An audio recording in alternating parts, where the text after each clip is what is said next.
নমস্কাৰ বন্ধুসকল, আজি আপোনালোকৰ মাজত নতুন এটা ভিডিঅ' লৈ আহিছোঁ। আপোনালোকে চাই আছে ফিনটেক ইণ্ডিয়াৰ সহায়েদি আপোনালোকক আমি বহুতো ছাৰ্ভিচ আমি প্ৰভাইড কৰি আছোঁ। AVS ছাৰ্ভিচ হওক, একাউণ্ট অপেনিং ছাৰ্ভিচ হওক, আৰু আজিৰ ভিডিঅ'টো হ'ল আমাৰ এই ফিনো পে'মেণ্ট বেংকৰ যিহঁতে ID ল'ব ভাবি আছে অল নৰ্থ ইষ্টত, অল অসমত, ঠিক আছে। সিহঁতৰ কাৰণে এই IDখন আমি আপোনালোকক প্ৰভাইড কৰিম।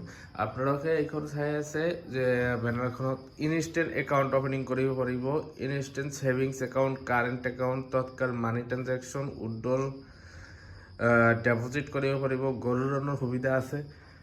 আৰু ইউটিলিটি হ'ল আপোনালোকৰ recharge, DTH recharge, mobile recharge, electric bill, এইবিলাক আপোনালোকে CMS ইঞ্চুৰেঞ্চ আপোনালোকে কৰিব পাৰিব। এইকেইটা সুবিধা আছে। ইয়াৰ লগতে আপোনালোকে যদি WPOS বা মাইক্ৰ ATM যদি লাগে আমাৰ পৰা আপোনালোকে ল'ব পাৰে, ঠিক আছে। তলত নাম্বাৰ থাকিব, সেইটো নাম্বাৰত কণ্টেক্ট কৰি আপোনালোকে CSP আমাৰ পৰা, ফিনো পে'মেণ্ট বেংকৰ CSP আমাৰ পৰা ল'ব পাৰে। আৰু বহুতো ছাৰ্ভিচ আছে, চাওক মুভি ছাপৰ্টটো আছে, ঠিক আছে। মুভি ছাপৰ্ট আছে। তাৰপিছত হ'ল এতিয়াতো ফিনকেয়াৰটো নাই, এতিয়া ফিনকেয়াৰ AU মাৰ্চ হৈ গৈছে। এতিয়া আপোনালোকে ৰয়নেটৰ পৰা NSDL-ৰ একাউণ্ট অপেনিং আপোনালোকে কৰিব পাৰিব, ঠিক আছে। NSDL-ৰ আৰু আপোনালোকে যদি ৰয়নেটৰ পৰা MPOS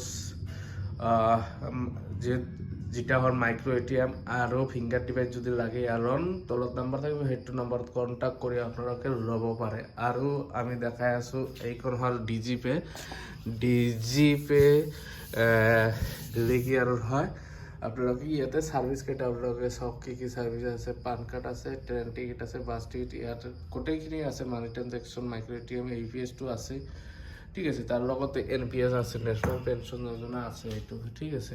তো আপোনালোকে আমাৰ অফিচৰ পৰা আপোনালোকে CSP ল'ব পাৰে ফিনো পে'মেণ্ট বেংকত, ঠিক আছে। ফিনো পে'মেণ্ট বেংকৰ CSP লগতে documents, Aadhaar card, PAN card, mobile number, email ID, এইকেইটাতে আপোনালোকে ল'ব পাৰে। আৰু 2000 টকা, ঠিক আছে। 2000 টকা আৰু ডকুমেণ্টছ দিলে আপোনালোকক ID উইদিন 10 দিনৰ ভিতৰত আপোনালোকক আমি ফিনো পে'মেণ্ট বেংকৰ ID আমি আমাৰ ফালৰ পৰা বনাই দিম, ঠিক আছে। আজিৰ ভিডিঅ' ইমানেই। Thank you so' much.